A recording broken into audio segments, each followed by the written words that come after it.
My Perspectives project is about language endangerment in Africa, and I found a lot of different opinions from the different disciplines, ranging from some people that claim that abandoning small languages is good for society, and on the other hand, many others push for strict adherence to those small languages, and they don't want to speak the larger languages, the lingua francas. But also, throughout the disciplines, there were various opinions and various approaches that I'm going to talk about. But we'll start off with talking about the news and the popular media.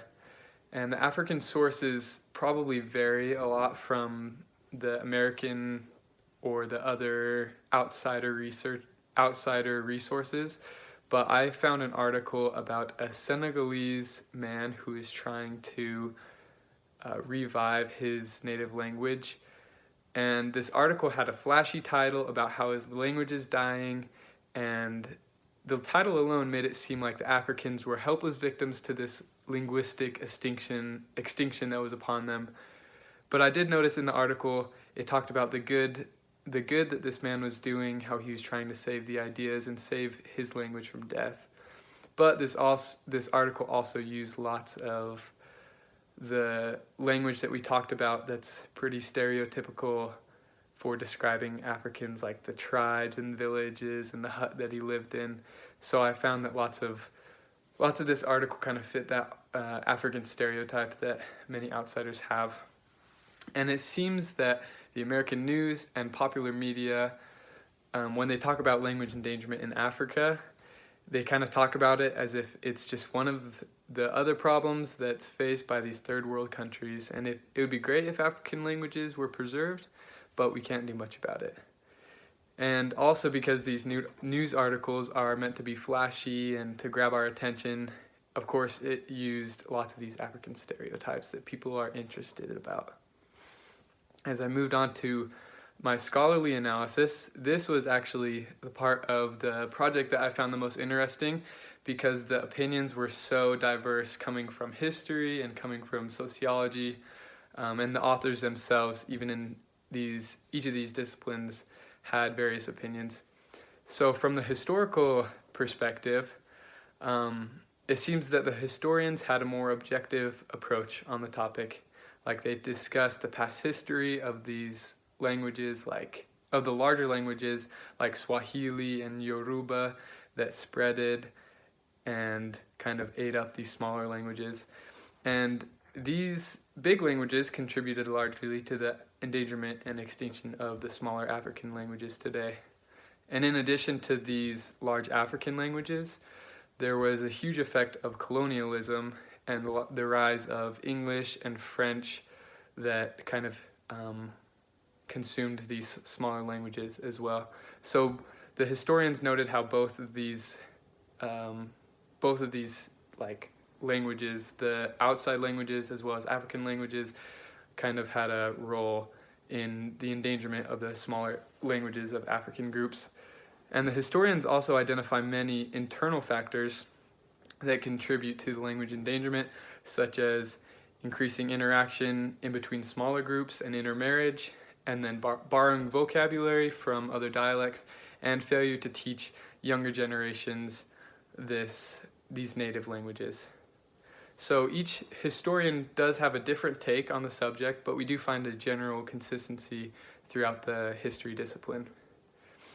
As we turn to the sociological discipline, I researched a lot of articles that had lots of different opinions, and this is what I found interesting.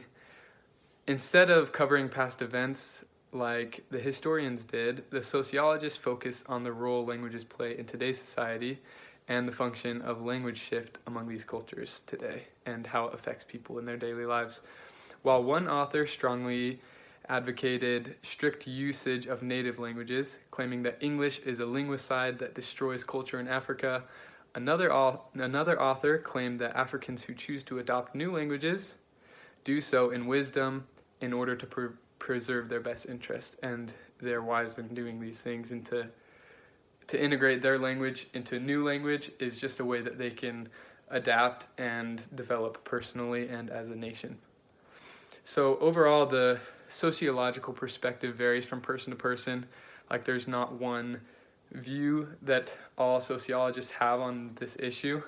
Some people view language endangerment as one of the biggest problems in the world, and others think it's good to preserve language as it preserves part of people's culture, and still others argue that abandoning a native language is beneficial and necessary for cultural development. As we move on to the novel analysis, I chose to read the novel The Perfect Nine by Ndungu wa Thiongo, and it was originally written in a less prominent language, Kikuyu, and later translated into English. And I found it interesting to see language preservation at work as I read this book, and I tried to struggled to pronounce a lot of the native names and the words that had not been translated into English. And I found that the fictional aspect and the folklore, it really had a great rich story that helped me get engaged and really get a good taste for like African languages and get a good taste for really the culture there. Of course, it wasn't a perfect representation because this author was obviously trying to spread his own ideas, so there's probably different interpretations around that come from different people there. But I did like how this story focused on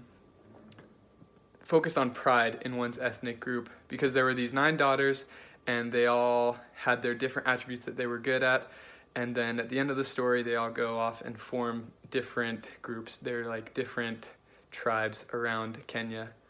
And so when we read this story, we learn that one's tribe is very important to them, their identity, and this includes language. So I think as someone reads this book, they get a sense for how important language is and how language can preserve one's culture, especially in storytelling, because that's how this book was given. So in conclusion, at first glance, someone in the general public might think that language endangerment in Africa is just a one-sided story, that there's one solution to this. However, as we delve deeper into the subject, we find that there are lots of different factors that affect this issue, and there's a lot of opinions coming from each of the disciplines. We found that the news and the popular media portrays this as yet another victimization of African people and a tragedy that their bizarre clicking languages are going extinct.